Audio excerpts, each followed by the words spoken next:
राजीव जी, बेंगलोर से। राधे राधे महाराज जी। महाराज जी, गीता जी में भगवान अर्जुन जी से कहते हैं कि मेरा स्मरण कर और युद्ध कर। महाराज जी, उनका तो 18 दिन तक ही युद्ध चला, पर महाराज जी हमारा तो सालों से युद्ध चल रहा है, खत्म ही नहीं हो रहा महाराज जी। अब किसी चीज में रुचि तो नहीं है, बट बैलेंस बनाकर कब तक चले महाराज जी? युद्ध करते करते थक गए महाराज। थक गया सो वीर नहीं, वीर तुम बढ़े चलो, धीर तुम बढ़े चलो। थक कैसे गए? इस युद्ध में तो नवीन उत्साह होता है।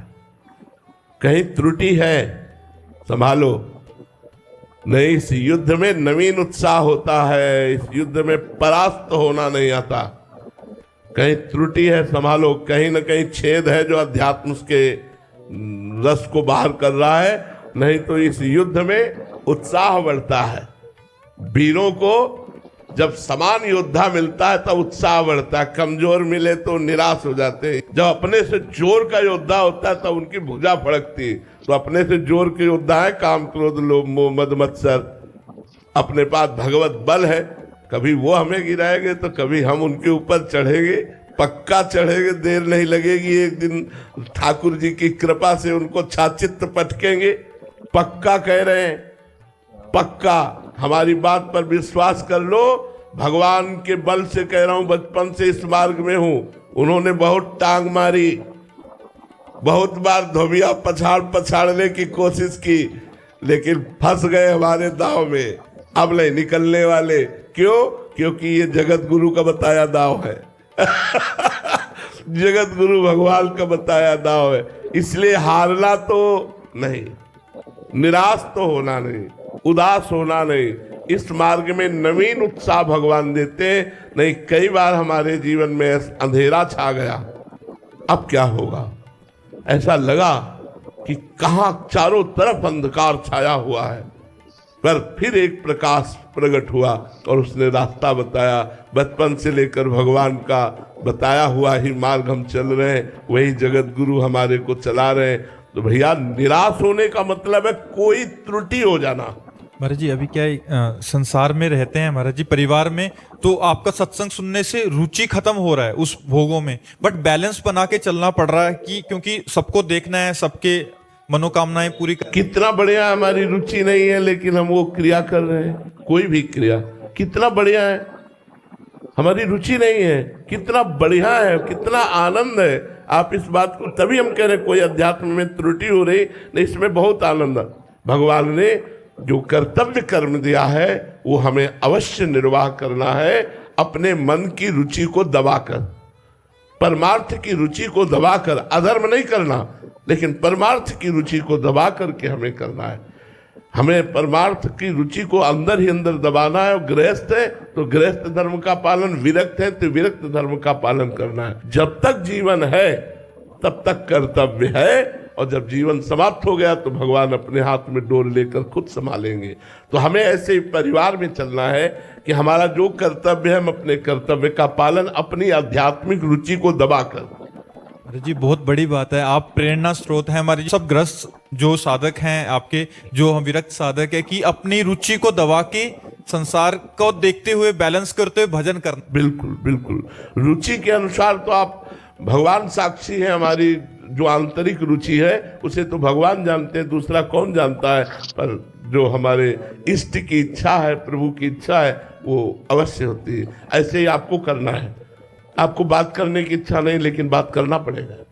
व्यवहार में ये नहीं दिखाना है कि मैं बड़ा अध्यात्मवान हूँ। व्यवहार में दिखाना है मैं आप जैसा ही साधारण आदमी हूँ। अंदर से असाधारण वृत्ति, एकांत हुआ कि पुनः भजन में डूब गए।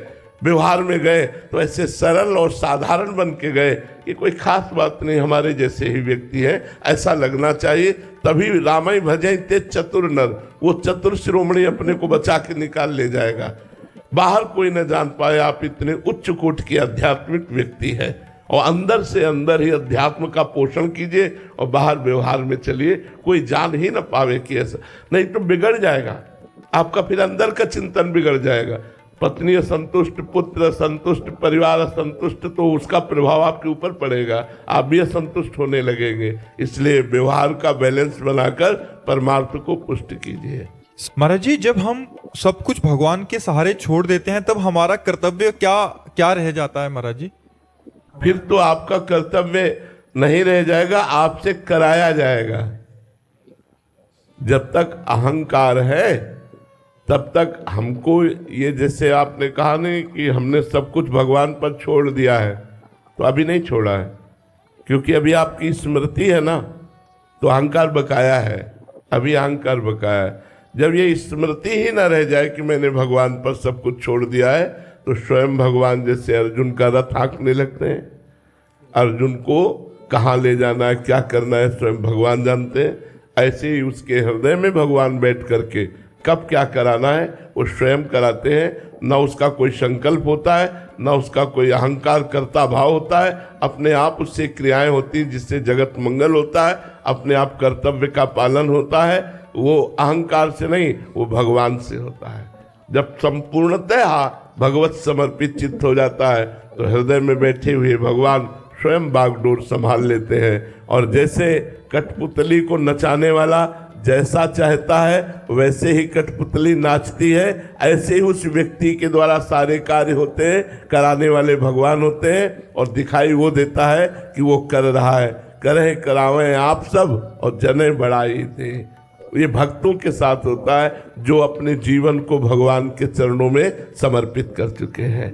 बहुत अच्छी तरह से कर्म होता है। ऐसा न समझे कि अहंकार से ही कर्म ठीक होता है। अहंकार से कर्म तो मलिन होता है, लेकिन भगवत समर्पित शरीर से जो कर्म होगा वो जगत पावन करने वाला, जगत मंगल करने वाला होगा। इसलिए समर्पण अत्यंत आवश्यक है। नवधा भक्ति का आखिरी भक्ति स्वरूप है आत्मसमर्पण। बड़ा कठिन है आत्मसमर्पण कर पाना। ये अहंकार बड़ा बाधा पहुंचाता है आत्मसमर्पण करने में। किरण वाला जी गुरुग्राम से।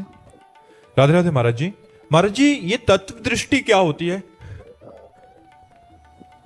भगवान परम तत्व स्वरूप है और संपूर्ण सृष्टि 24 तत्वों से बनी है। जो सांख्य योग में चलते हैं वो तत्व चिंतन के द्वारा तत्व स्वरूप परमात्मा को प्राप्त होते हैं। जैसे पंच तत्व से ये शरीर रचित है, 5 इंद्रियां कर्मेंद्रिय हैं, 5 ज्ञानेंद्रियां और इनको भोगने वाले 5 तन्मात्राएं, शब्द स्पर्श रूप रस गंध, और इन सब का शासन करने वाला अंतःकरण चतुष्टय मन बुद्धि चित्त अहंकार। ये 24 तत्वों से जो पूरा जगत रचा हुआ है, इसको प्रकाशित करने वाला 25वां तत्व है आत्मस्वरूप। तो सांख्य योग के द्वारा इन तत्वों का चिंतन करते हुए सृष्टि से वैराग्य धारण करके परम तत्व स्वरूप आत्मस्वरूप परमात्मा में स्थित होना ही तत्व चिंतन कहलाता है। समस्त चराचर जगत तत्व के द्वारा ही बना हुआ है और उसका परम तत्व परमात्मा है और वही परमात्मा स्वरूप मैं हूँ, ऐसा चिंतन करना सांख्य योग का तत्व चिंतन है। संजीव दीक्षित जी कानपुर से। महाराज जी, इनका भी सेम ही प्रश्न है कि सर्वधर्मान परित्यज्य मामेकम शरणम व्रज। महाराज जी, सभी धर्मों को त्याग कर केवल मेरी शरण में आ जाओ, मैं तुम्हें सभी पापों से मुक्त कर दूंगा, तुम डरो मत। महाराज जी, मार्गदर्शन चाहता हूं कि यदि हम सब कर्मों को त्याग देंगे तो प्रभु की शरण में कैसे पहुंच पाएंगे, क्योंकि कर्मों से ही धर्म बनता है। आप समझो, धर्म का सबसे पहले आश्रय लिया जाता है। धर्म का आश्रय लिया जाता है, फिर धर्म के अनुसार आचरण किए जाते हैं। बिना आश्रय के आचरण नहीं होता। अब यहां भगवान जो कह रहे हैं वो त्यज लोक धर्मान के लिए कह रहे हैं, क्योंकि भगवान अवतरित ही हुए धर्म की स्थापना करने के लिए। यदा ही धर्मस्य ग्लानिर्भवत भारत अभ्युत्थानम धर्मस्य तदात्मानम सृजाम्य हम। भगवान धर्म की स्थापना के लिए अवतरित हुए हैं। तो भगवान धर्म त्याग की जो बात कह रहे हैं उसको बड़ी सूक्ष्मता से समझना होगा।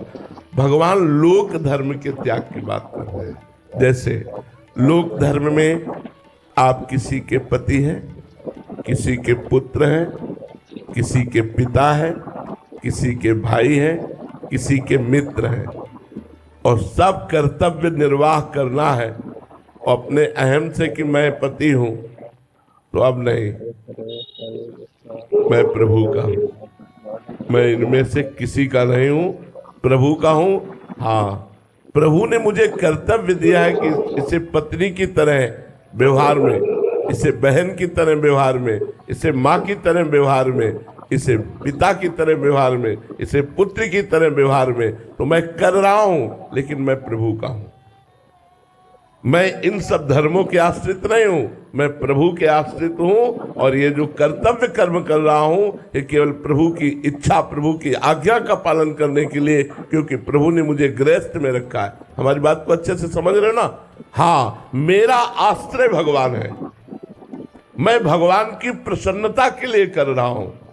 त्यज लोक धर्मान, जब त्यज लोक धर्मान हो गया तो भागवत धर्म जागृत हो गया और जीव समस्त पापों से रहित होकर मुक्त हो गया।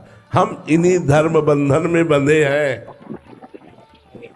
ये धर्म बंधन की छोटी छोटी रस्सियां एक में मिलकर मुझे माया में बांधे हुए हैं।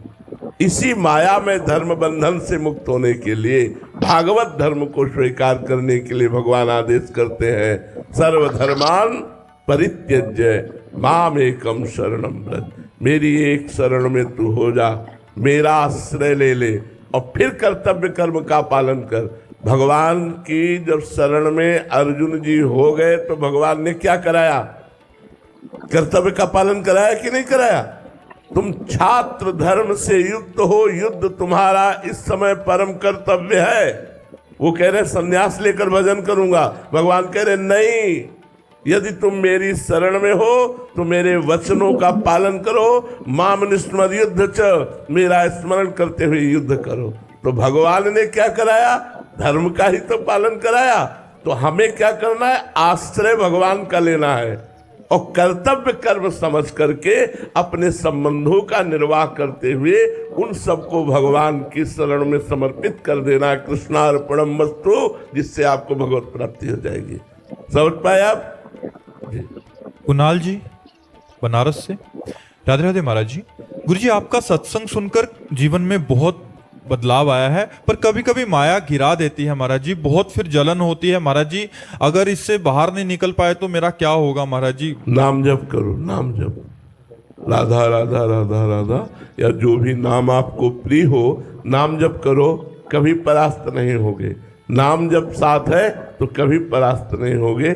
गलती भी हो जाएगी तो नाम जप उसे मिटाकर आपको आगे बढ़ाएगा। खूब नाम जप करते रहो, नाम जप न छूटे। वो काउंटर रखते हो? हाँ, खूब नाम जप करते रहो। गिन करके नाम जप करने से ज़्यादा मन लगता है कि आज 5000 किया, आज 6000 किया। ऐसे खूब नाम जप करो, तुम्हारा इस लोक में परलोक में भी मंगल होगा। नाम जप करने वाले को माया परास्त नहीं कर सकती। हाँ, गिरा सकती है। गिर जाना कोई परास्त होना नहीं है। हम फिर खड़े होकर दौड़ लगाते हैं। एक न एक दिन हम ऐसे अभ्यस्त हो जाएंगे कि हम गिरेंगे नहीं। हमें निराश नहीं होना।